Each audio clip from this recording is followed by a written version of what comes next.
So you talk about 2 years, and one thing that stood out was $3,000 worth of tokens. So what were you trying to figure out when you were building all of these products, and what were some of the challenges? Why don't you walk us through some of? So around, as you mentioned, that 2 years back when these models were not mature enough, so I started, playing with them. And every time I started doing something with those models, so what happened is basically I was trying to, get some kind of a results from these models that, okay, give me a landing page, give me something. And I started iterating on that, right? So what happened, the more I go, then I had to, like, these tools were not free from day one. So they used to charge you. So I got excited. Okay, I am halfway of this landing page now. I am running out of credit. Let's put some more credits to get the next result.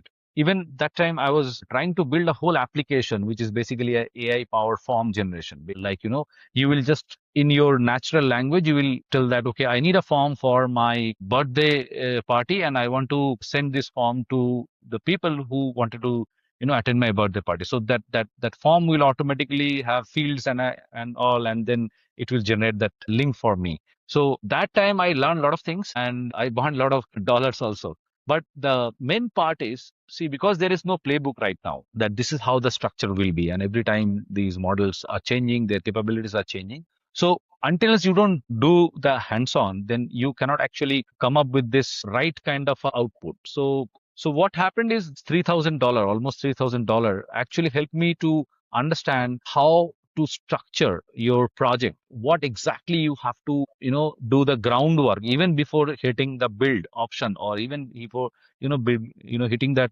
actual process. So, so, so, these kind of learning I have done. And the biggest learning is that AI models are not clear about what you are building until unless you are not giving them the right kind of a context. So always I talked about this four layer of prompt techniques. One is your context. You have to have a very detailed, in-depth context. If you do not have the context, then of course you should not expect a right kind of output.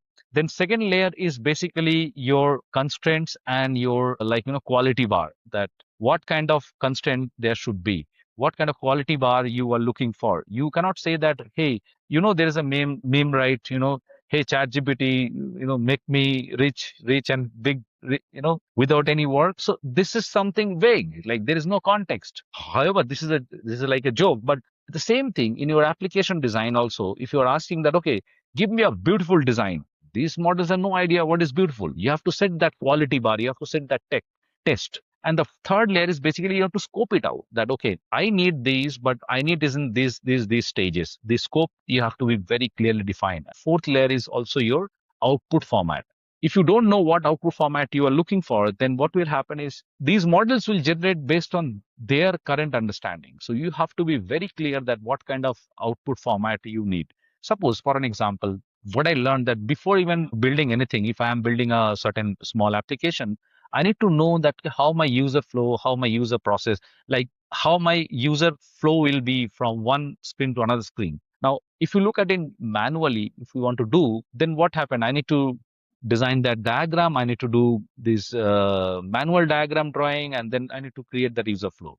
Or even in for us small landing pages also, I need to create a sitemap.